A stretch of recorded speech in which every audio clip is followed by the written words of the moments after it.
So in English literature, the two writer from beginning, the Geoffrey Chaucer from the Chaucerian age, and the writer T.S. Eliot from the modern literature. So T.S. Eliot का और Geoffrey Chaucer का दोनों को हमेशा एक अलग ही level पर देखा जाता है, क्योंकि Geoffrey Chaucer द स्टार्टिंग है ना, and the classical criticism where it ends, so it ends with T.S. Eliot, right. तो T.S. Eliot का एक बहुत ही अच्छा कोट था from the poem the Waste Land, published in the year 1922. So April is the cruelest month, breeding lilacs out of the dead land, right? And aside the writer Chaucer, he is telling in his work the Canter Battle, actually the prologue to Canter Battle, so he is telling that ki April is the fairest month, है ना. So you can see here the two contrasting images. One is cruelest, one is fairest. So how can it be possible, है ना? All together where we are bringing the two contrasting images. So it can be a good question, and it has been asked in the interview also. So sir, what according to you, है ना, that, or what according to the writers, even the scholars of these days, they are actually asking this kind of question where they are bringing the contrast images, है ना. April is the cruelest month, and according to Chaucer, April is the fairest month. So how it can be possible simultaneously, है ना, when we are telling that fairest, cruelest, although it is not possible. So what according to you? देखो, ऐसा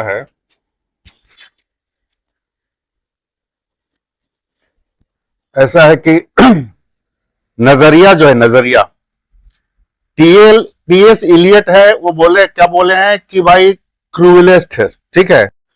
वो इसीलिए ऐसा बोले कि इस बात को स्वीकार करते हैं कि अप्रैल का महीना जो है, वसंत ऋतु बहुत ही अच्छा माना गया है.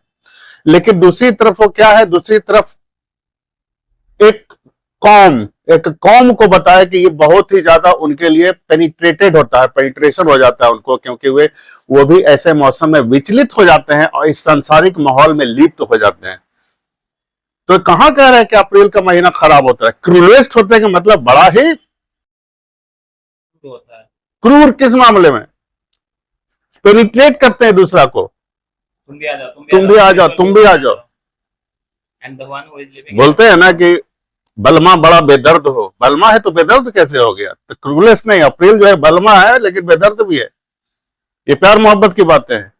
ये चौसर की बात है. चौसर ईमानदारी से क्या बोल रहे हैं कि अप्रैल का महीना अच्छा है, इसको कैसे भी तोड़ो मरोड़ो, किसी के लिए अच्छा, किसी हम कुछ नहीं जानते, अप्रैल का महीना अच्छा है. यहां पर ये बोलना है, अब अच्छा है. अगर इस भौतिक दुनिया में रहना चाहते हो तो अच्छा है. साल भर इंतजार होता है, फूलों को भी, चिड़ियों को भी, पौधों को भी, नदियों को भी, इंसानों को भी, हर एक शय को इसका इंतजार होता है कि बसंत का मौसम आएगा और मिजाज जो है एकदम क्या हो जाएगा, फ्रेश हो जाएगा. ये यहां पर है. आइए देखते हैं,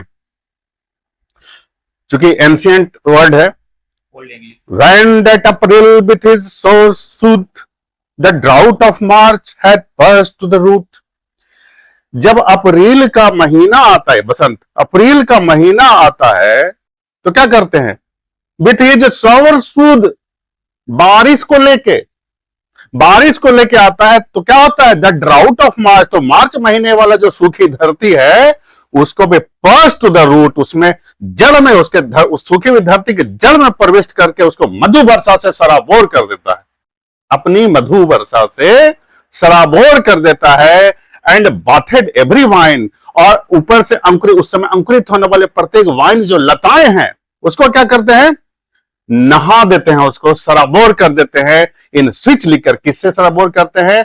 शराब जैसे मधुर और नशे वाले चीजों से सराबोर कर देते हैं. नशे वाले चीजों का वो इतना झूमने लगता है ना, उस मौसम जो है बसंत का, वो पूरा सय को ही झुमा देता है, एकदम लगता है सब नशे में आ गया. ठीक है. शुद्ध switch liquor of which were to engage in the floor when Zephyr with his sweet breath. और उसी समय क्या हो जाता है? Zephyr, पछुआ हवा. पछुआ हवा क्या है? पछुआ हवा, बारिश पड़ने के बाद हवा का रुख जो है वो भी परिवर्तित हो जाता है और उसमें भी ठंडापन आ जाता है. और ठंडी हवा का झोंका, देखिए आगे बताएगा, ठंडी हवा का झोंका चलने लगा. सबका जितना भी मरे हुए जो प्राय जो चीजें थी वो भी नव निर्मित हो जाते हैं, नवजीवन को प्रदान करते हैं और सब जो है अपने सय में आ जाते हैं और पूरा ईमानदारी से और अपनी खुशी से उस मौसम का एंजॉयमेंट लेते हैं। एक विथ स्वीट ब्रेथ आगे कहता है, inspired hath in every holt and heath. क्या करता है? एवरी होल्ट एंड हिट, हर एक वन को और हर एक मैदानों को सराबोर कर देते हैं। अंदर मरे हुए जितने भी वेस्ट विंड, याद करो वेस्ट विंड, मरे हुए जितने भी बसंती हवा जो एज्योर सिस्टर जब उसकी आती है तो सबको पुनर्जीवित करके अंकुरित कर देती है ना। वही चीज यहां पर फिर से सबको अंकुरित कर दिया। The tender crops and the young sun, tender crops का मतलब छोटे छोटे जो पौधे मृत प्राय होते हैं वो भी क्या है? प्रफुल्लित हो जाते हैं और अपना रूप अपने हर्ष से उद्वेलित होकर जो है वो बाहर निकलते हैं और अपने रूप का प्रदर्शन करते हैं। और देखिए, एंड द यंग सन, अब कहता है the young son hath in the ram his half course run. तो कहता है कि सूर्य भी, इसको बताएंगे हम, सूर्य जो है अपने मेष राशि में प्रवेश करके आधी दूरी तय कर लेता है। आधी दूरी तय कर लेता है का मतलब एक तरफ बोलता है क्या? एक तरफ बोलता है पछुआ हवा जिसमें ठंडापन होता है, और दूसरी तरफ मेष राशि का मतलब है कि अप्रैल महीना और मई का 15 अप्रैल से, अब ज्योतिषी वाला बात हम बता रहे हैं, 15 अप्रैल से 15 मई का जो महीना होता है वो मेष राशि का महीना होता है। और मेष राशि जो है उसका मालिक जो है मंगल है। मंगल कौन है? English Mars. तो उस समय मार्स को कैसे जाना जाता है? मार्स को जाना जाता है गर्मी से जाना जाता है। तो एक तरफ ठंडी हवा और एक तरफ मेष राशि, तो उसमें क्या है? हल्की गर्मी और ठंडी हवा दोनों मिलकर कैसा बनाएंगे माहौल? आप सोच लीजिए। आप सोचिए कि 24 डिग्री पर एसी चल रहा है, आप उसके ठंडे मौसम का आनंद ले रहे हैं। यही यहां पर जो है आपका एसी क्या करता है? भयंकर गर्मी में 24 का डिग्री को फिक्स कर दो एसी को, तो आपको कैसा लगेगा? लगता है क्या बात है। वही एसी का उस समय 24 डिग्री वाला है, वही मौसम वहां पर प्रदत्त होता है। और ये पूरी राशि का यहां पर बात होता है, मेष राशि। शायद ही कोई ऐसा शायद पता नहीं कभी आपने ऐसा पढ़ा होगा, देखा होगा, या किसी ने समझाया होगा आपको मेष राशि के बारे में। मैं देखिए, ये 64 है। मेष राशि का मतलब ऐसे नहीं दे दिया है। ये मेष राशि का मतलब, ये इसका मतलब ज्ञाता है पूरे राशियों का, पूरे राशियों का गाता है। सूर्य की बात कर रहा है। सूर्य किसका प्रतीक है? गर्मी का प्रतीक है। मेष किसका प्रतीक है? अर्ध गर्मी का है। मंगल क्या है? मंगल रक्त प्राय है, पूरी गर्मी नहीं, अर्ध गर्मी है वो। तो जब इसमें आता है तो अर्ध गर्मी दे रहा है, ठंडी हवा चल रहा है, तो क्या हो गया?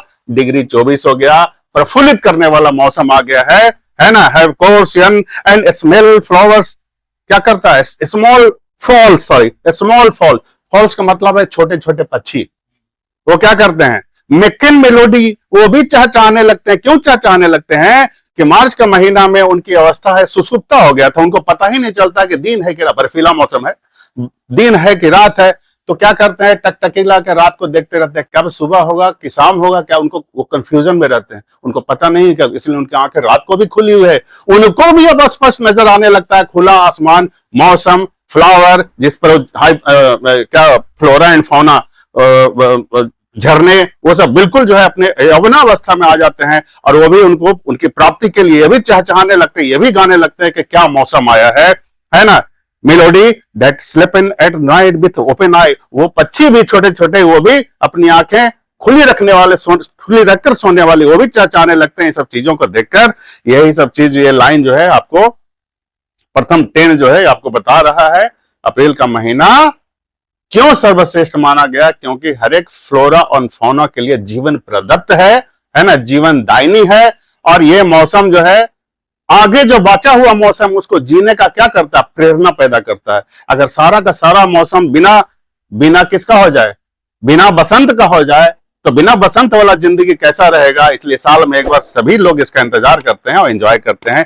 तो ये लाइन देने का मकसद ही है आपको समझाना कि बसंत का मौसम क्या है, और इसका आनंद सब कोई लेते हैं, देते नहीं है। ठीक है।